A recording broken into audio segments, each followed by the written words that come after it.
Di Jawa sekarang ada tu, Habib Umar namanya. Bukan Habib Umar, Hafiz bukan. Itu lain tu, Yaman di Jawa ni ada. Habib Umar. Dia dekat dengan siapa yang di Banten tu, Abauci. Abauci yang terkenal di Banten tu. Abauci tu tarekatnya sama dengan kita ni. Tarekat Qadiriyah Naqsyabandiyah, cuma dia meninggal masih muda. Begitu Habib Umar tu duduk samping dia, Abauci tengah jelaskan, muncul tiba-tiba dari samping, muncul tiba-tiba Habib Umar tu, jalan berhenti tentang jelasin Abauci ni, mandang Habib Umar, salam dia, ini teman saya di planet ini, gitu dia. Paham tak Pak? Ini teman saya di planet, kata.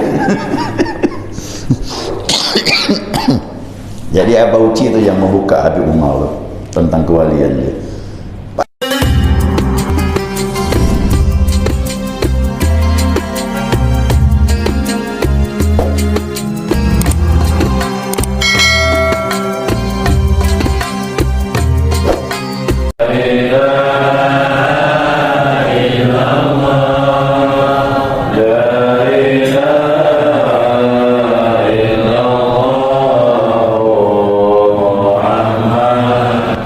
Bismillahirrahmanirrahim. Alhamdulillahi rabbil alamin. Allahumma salli ala nuril anwar wa sirril asrar wa tiryakil aghyar wa miftahi babil yasar sayyidina wa maulana Muhammadinil mukhtar wa alihi al-athhar wa ashabil akhyar adada ni'amillahi wa ibdalih. سبحانك لا علم لنا إلا ما علمتنا إنك أنت العليم الحكيم. اللهم ذكرنا ما نسينا وعلمنا ما جهلنا ولا حول ولا قوة إلا بالله العلي العظيم. قال المصنف رحمه الله تعالى ونفعنا بعلومه في الدارين آمين. Jemaah sekalian salat subuh rahimakumullah. Assalamualaikum warahmatullahi wabarakatuh. Alhamdulillah, senantiasa kita mengaturkan pujian dan syukur kita kepada Allah atas limpahan rahmah hidayahnya sehingga subuh ini atas izinnya kita dapat melanjutkan kajian kita, mudzakarah kita, panduan kitab Miftahus Sudur. Baik, kita lanjutkan melanjutkan komentar Hujjatul Islam Imam Ghazali. Hujjatul Islam Imam Ghazali. Jadi Imam Ghazali ini banyak diambil komentar dia dalam masalah tasawuf, padahal dahulunya mereka ini, beliau ini ahli fikih. Ahli fikih. Karena rohaninya kosong, maka dia berkecimpung dalam dunia tasawuf. Akhirnya beliau mengambil kesimpulan lagi pendapat beliau. Apa kata beliau? Inna akhassa hadhihi tariqah, sesungguhnya keistimewaan jalan ini, yaitu jalan sufi, jalan kewalian, ma la yumkinul wusulu ilaihi, tidaklah akan memungkinkan dapat dicapai bita'allum, hanya dengan belajar, tak bisa. Jadi ilmu tasawuf ini tidak cukup dengan ilmu saja. Dengan apa? Bal bizauqi, dengan rasa. Itu saya katakan ilmu rasanya lebih tinggi daripada meyakini atau percaya. Tatkala orang dikatakan kau percaya adanya Allah, ya, belum tentu dia merasakan. Tapi tatkala ditanya apakah kau merasakan adanya Allah, ya, saya merasakan, berarti sudah pasti percaya. Maknanya merasakan sekaligus yakin, sekaligus dia percaya. Tapi orang percaya adanya Allah belum tentu merasakan. Nah, rasa adanya Allah itulah yang sebenarnya nikmat dalam kehidupan itu, sehingga dia bisa memegang menjalankan syariat dengan sebenar-benarnya. Kalau rasa adanya Allah tidak ada, nah kadang kita maaf, kita taat, kadang lepas kontrol, karena rasa tidak ada. Apalagi walhal, pengalaman-pengalaman batin. Nah, jadi pengalaman batin itulah guru yang paling mahal. Dia merasakan dalam ibadah, istiqamah beribadah, terus berzikir kepada Allah, ibadah-ibadah sunnah, istiqamah. Di situ ada pengalaman rohani yang dia rasakan. Itu namanya hal. jamaknya ahwal, keadaan batin. Nah, hal itu bisa didapatkan dengan ibadah. Siapa tidak memperbanyak ibadah, hal atau ahwal pengalaman tidak didapatkan. Ya. Wa tabaddulis sifat, dan mengganti sifat-sifat yang jelek menjadi sifat yang baik. Jadi tasawuf itu perubahan dari akhlak yang tidak baik menjadi akhlak yang baik, akhlak yang tercelah menjadi akhlak yang terpuji. Inilah jalan sufi dan inilah jalannya Rasulullah SAW.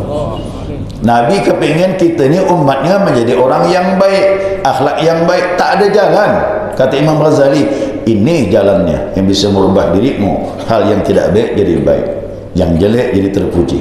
Masya Allah. Jadi jangan banyak ngomong tasawuf, tengok orangnya, akhlaknya gimana, Bang. Makanya Abu Yazid tatkala dibawa oleh muridnya, guru, ada seorang wali Allah datang ke tempat kita. Di mana dia? Di masjid. Pergilah. Pas bersamaan datang ke masjid. Nah, dulu kan masjid kan lantainya kan tanah, terasnya tanah juga. Nah, dianggap sepele teras masjid. Udah masuk teras masjid dah. Sebelum masuk pintu masjid meludah dia. Kata dia. Di teras masjid dia meludah. Abu Yazid tak jadi masuk, tak jadi ketemu. Dah kita pulang, kata dia. Kenapa guru? Itu yang dikatakan wali Allah sudah datang. Bukan wali Allah dia. Kalau wali Allah pasti dia memuliakan masjid, rumah Allah. Tapi dia berani meludah di teras masjid itu. Walaupun teras masuk bagian masjid. Bayangkan tajamnya Abu Yazid itu. Jadi jangan main-main dengan tasawuf. Ngaku tasawuf sampai dah kenal Allah dah, tapi akhlak tak menunjukkan tanda-tanda itu, berarti bohong. Pembohong dia tu. Jangan dipercaya. Maka tasawuf ini perubahan. Perubahan itu dengan ibadah. Wa inna ahlahal ayqanuna anna sufiyata humul malikuna li tariqillahi ta'ala khassah. Nah, sesungguhnya mereka para sufi punya keyakinan. Apa keyakinannya? Nah, sesungguhnya jalan sufi ini mereka merasa memiliki inilah jalan yang khusus. Siapa yang mau dekat sama Allah, tidak ada jalan lain kecuali tasawuf. Amalnya tariqah. Tasawuf ada dua, ya. Ada tasawuf ilmu, ada tasawuf amal. Tasawuf ilmu, ya kita kaji ini ilmu ni. Tapi amalnya tariqah, zikir dia. Nah, Imam Ghazali setelah dia menemukan hakikat kebenaran Allah, maka keluarlah kitab bernama kitab Ihya Ulumuddin. Yang sekarang kelompok tertentu ni menyala-nyalakan kitab Ihya Ulumuddin, padahal kitab Ihya Ulumuddin itu jalan zahir batin, tidak hanya fikih tapi bersihkan hati. Dulu di Yaman banyak ulama-ulama para wali Allah bermimpi Nabi Muhammad SAW. Jadi ada ulama di sana bertanya dengan Nabi dalam mimpi, ya Rasulullah, kira-kira setelah kami beramal ini sebagai pegangan kami ini untuk menjaga agar kami eksis di jalan Allah, tetap jalan Allah, tidak berpaling, kitab apalah yang kami bisa pegang ya Rasulullah? Nah, Nabi cuma jawab satu, ya, Ihya Ulumuddin, karangan Imam Ghazali. Baru-baru ini juga baru disampaikan, ya, anaknya Habib Hasan Baharun, ya, yang punya pondok Dalwah, Bangil kan. Anak kan banyak, salah satu anaknya bermimpi Nabi Muhammad SAW. Dalam dialog tadi itu Nabi berpesan, jangan tinggalkan kitab Ihya Ulumuddin. Yang itu karena isinya indah, dari mulai istinja zahir, istinja batin, wudu zahir, wudu batin, salat zahir, salat batin, dikupas semua dalam kitab Ihya Ulumuddin. Cuma kitabnya panjang, pembahasannya luas. Nah, jadi kalau jamaah nak membacanya yang ringkas mana? Ada ringkasan Ihya Ulumuddin namanya Mau'izatul Mukminin, ya. Kitab Mau'izatul Mukminin, nasihat orang menjadi mukmin, ringkasan daripada kitab Ihya Ulumuddin. Itu tidak tebal segini ya kitabnya. Tapi kalau diterjemahkan 2 kali naik dia. Gitu dia. Tapi kitab aslinya kalau diterjemahkan, ya disusun segini kita. Habis umur kita. Jadi puas memanjang pembahasannya. Dia bahas fikih dan dibalik tasawuf ada dibahas dua-duanya. Makanya kitab itu dikatakan kitab sebagai hujjah, ilmu zahir, ilmu batin, ilmu syariat, ilmu hakikat, ilmu fikih dan ilmu tasawuf. Hebat Imam Ghazali itu, luar biasa. Kalau saya baca karangan dia itu luar biasa, memang dia ahli sudah dalam masalah rohani. Nah, wa anna siratahum ahsanus siyari, ya, wa anna siratahum ahsanus siyari wa tariqahum aswabut turuq. Nah, sesungguhnya jalan mereka sebaik-baik jalan, kata Imam Ghazali, dan juga jalan tempuh mereka jalan yang paling tepat. Bayangkan tu, jalan yang paling tepat untuk mendekatkan diri kepada Allah. Jadi orang nak bertanya, Pak Ustaz, saya nak dekat sama Allah, tak ada jalan lain, tasawuf. Saya nak kenal Tuhan sifat-sifat Allah, tauhid. Saya mau tahu bagaimana ibadah, fikih. Makanya saya ngajar 3 je, fikih, tauhid, tasawuf. Tafsir saya tak faham, terlalu luas pembahasannya. Yang penting yang fardu ain ya. 3 ni fardu ain ya, fikih, tauhid, tasawuf, ya, syariat, tarikat, hakikat. Apa lagi nama istilahnya itu? Syariat, tarikat, hakikat, fikih, tauhid, tasawuf, Islam, iman, ihsan. Nah itu dia. Itu yang fardu ain. Ya. Wa akhlaqahum azkal akhlaq, dan akhlak mereka adalah sebersih-bersihnya akhlak. Kenapa? Ittiba kepada Nabi Muhammad sallallahu alaihi wasallam. Inna jami'a harakatihim, sesungguhnya gerak para sufi, wa sakanatihim, diamnya para sufi, fi zahirihim wa batinihim, zahir mereka, diam mereka, muqtasamatun min nuri miskatin nubuwah, maka itu bagian dari cahaya pelitanya para nabi, termasuk cahaya Nabi Muhammad sallallahu alaihi wasallam. Jadi kalau nanya siapa pewaris Nabi, ya, jangan dikatakan MUI, bukan. Itu MUI itu fatwa, Majelis Ulama Indonesia untuk fatwa masalah hukum. Tapi orang nanya siapa sebenarnya pewaris Nabi, inilah dia, para sufi. Dia terima ilmu zahir dan ilmu batin. Walaysa wara'a nurin nubuwah ala wajhil ardi nurun yustada'u bihi. Sesungguhnya bilang tidak ada di balik cahaya kenabian yang menerangi kehidupan kita di muka bumi ini kecuali cahaya kenabian. Jadi kalau orang datang, saya kepingin dapat cahaya nur Nabi Muhammad, datangi guru mursyid, datangi para wali Allah, insya Allah dapat cahaya ilmu kenabian. Nah, jadi selama ini orang bertanya, Pak Ustaz, Nabi sudah tidak ada, ya, tapi ilmunya mengalir. Kepada siapa? Kepada orang yang sudah mendapatkan 2 warisan ilmu, ilmu zahir dan ilmu batin, ilmu tasawuf dan ilmu fikih. Ya, baik jamaah sekalian, ini ungkapan Imam Ghazali ya, sebagai kita pertimbangkan. Jadi kalau kita berkeliling dunia cari ilmu yang paling afdal tak ketemu, ternyata ilmu ini adalah dia. Inilah ilmu yang paling afdal di sisi Allah Subhanahu wa taala. Makanya Imam Ahmad tatkala belajar dengan Bishr Al-Khafi, Bishr kakinya tak pakai sendal, pakainya biasa-biasa saja. Imam Ahmad ini orang ahli fikih, hadis 1 juta dihafal, belajar dengan guru tak pakai sendal. Murid-muridnya marah. Guru, kata dia, Imam, kenapalah belajar sama orang macam ini? Nah, kami ni selaku murid engkau malu. Apa sebab? Tak level ni. Kenapa? Murid mandang penampilan.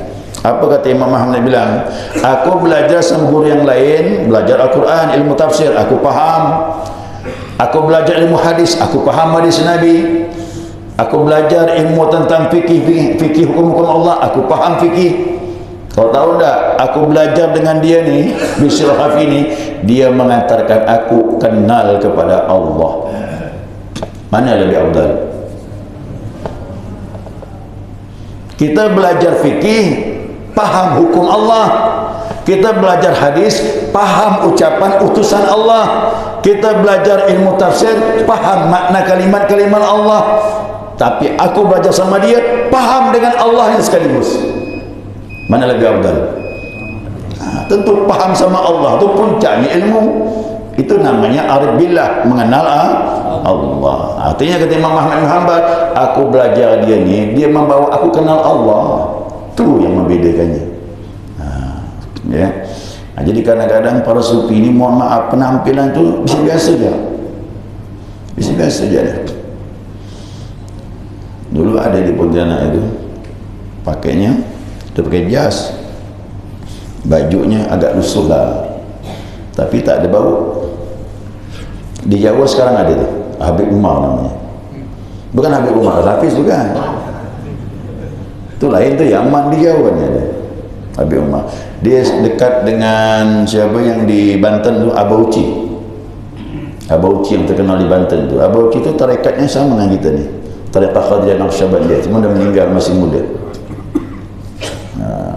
Begitu Habib Umar tu duduk samping dia, Abauci tengah jelaskan, muncul tiba-tiba dari samping, muncul tiba-tiba Habib Umar tu, jangan berhenti tentang jelasin Abauci ni. Mandang Habib Umar, salam dia, ini teman saya di planet ini, gitu dia. Paham tak, Pak? Ini teman saya di planet, kata. Jadi Abauci itu yang membuka Habib Umar tentang kewalian dia. Pakai kain sarung, baju putih, baju meja, gulung begini. Ya, bukan nampak ulama. Pecinya peci hitam, peci gini, tapi warna hitam kayak Pak Elvira tu. Nah, mungkin tak maju juga beliau ni. Kopiah hitam, baju kemeja gulung begini, akhir kait, duduk samping tu, langsung dia dipandang ini. Oh, langsung turun dia salam. Itu wali Allah gitu deh. Cuman terbongkar waktu itulah semua nyaksikan tu. Jadi wali Allah ni, mohon maaf, kadang-kadang penampilannya tu tak meyakinkan. Biasa je. Kalau yang pakai serban, pakai tongkat tu dah nampak kelihatan kan, nyaman kita lihatnya. Tapi belum tentu kan, belum tentu juga. Ya kan? Ada sih, tapi tak semuanya begitu. Tapi kadang-kadang penampilan mesti biasa saja. Kadang-kadang kita khawatir. Ya, itu tadi Imam Ahmad bin Hanbal, dia belajar kerana dia faham. Seperti ini lagi nih, Jalaluddin Ar-Rumi. Jalaluddin Ar-Rumi itu ada tarekat yang pakai tarian tu, yang mutar-mutar tu. Maulawiyah namanya, tarekat Maulawiyah, pakai putar tu, yang kembang rock itu. Itu kan tarekatnya Jalaluddin Ar-Rumi itu. Jalaluddin Ar-Rumi ini dia keturunan Abu Bakar Siddiq radhiyallahu anhu. Keturunan Abu Bakar. Memang orang besar ni keturunan orang sahabat, keturunan Nabi banyak. Ya, dalam dia berjalan bersama murid-muridnya ni, tarekat Maulawiyah. Dia naik atas kuda, murid-murid jalan kaki, ramai yang ikut, ratusan murid ikut belakang ni. Ketemu dengan Syekh Syamsuddin Tibriz. Syamsuddin Tibriz tu orang Tibriz, ya, daerah Khurasan di sana, daerah Iran lah. Lalu Syamsuddin ini menahan perjalanan Jalaluddin Ar-Rumi. Engkaukah yang bernama Jalaluddin Ar-Rumi? Ya, akulah dia, Jalaluddin, Syekh Jalaluddin. Aku mau bertanya dengan kau, punya aku. Langsung Jalaluddin ni dari kudanya jatuh, tuk, pingsan langsung. Jadi berat pertanyaan. Ya, cukup berat. Jatuh, dia pingsan. Langsung diambil Syamsuddin tu. Ayo pergi ke pondok aku, belajar 6 bulan. Jalaluddin Ar-Rumi belajar sama Syekh Syamsuddin 6 bulan, masuk kamar tak keluar-keluar. Muridnya kehilangan guru. Muridnya kehilangan guru langsung. Kenapa? Aku tak bisa ngajar kau, kata Jalaluddin. Aku masih belajar dengan dia ni. Belajar. Nah, itu kau dibukakan ketahuan. Tok, ni orang wali Allah. Pertanyaan dia bingung kan. Mau tak mau belajar lagi lah. Ternyata di atas langit ada langit lagi mah. Padahal seorang syekh ada ni, syekh sufi, tapi ketemu ini ngaku dia bilang apa? Syamsuddin Syamsi, kata dia. Syamsuddin tu matahari aku, kata Jalaluddin. Menangis begitu pergi gurunya, menangis tak ngajar setahun, tak ngajar.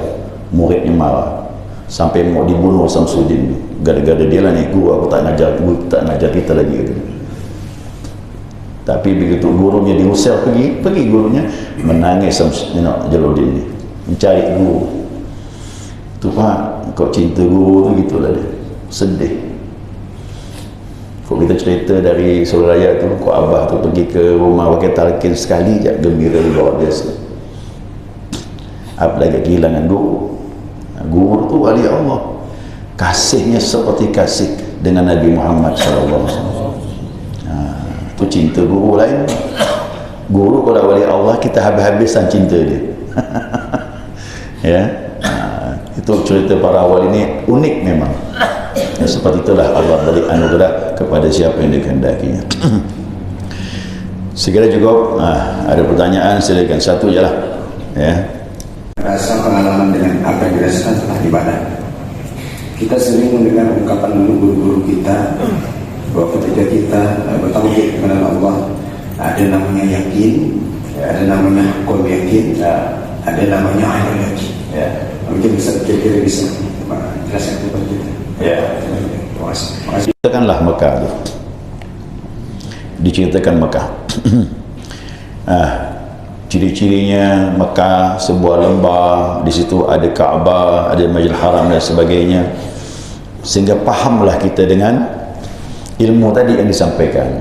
Nah, jadi yakinlah dia, tapi yakin dengan ilmu. Setelah kita faham, dijelaskan orang, bawa kita yakin. Oh, Mekah seperti itu gambarannya dalam ilmu pemahamannya. Nah, itu namanya ilmu yakin. Nah, kemudian tatkala dia mendatangi Mekah, dia melihat dari kejauhan kota Mekah. Oh, ini kota Mekah ni. Tapi belum lihat Kaabah. Bawa masuk kota Mekah.